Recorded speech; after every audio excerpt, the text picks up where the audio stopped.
Donato es el gato de Carlota, ceniza, tranquilo y comilón. Ratones, queso, peces, miel y leche son siempre de su predilección.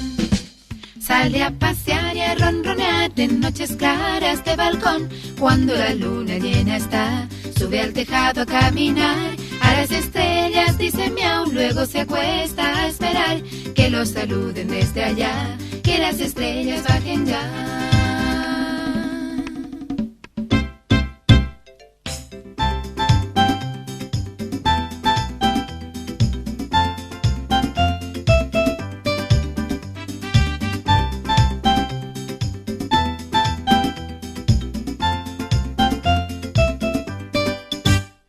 Carlota lo crió desde pequeño, Donato su mascota siempre fue.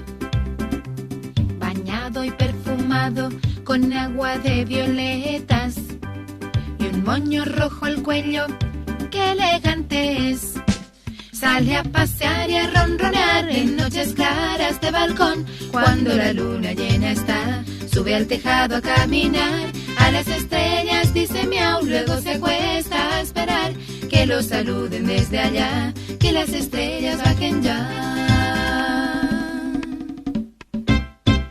Mas las estrellas no lo ven, porque en el cielo siempre están y no le pueden escuchar, porque él muy suave dice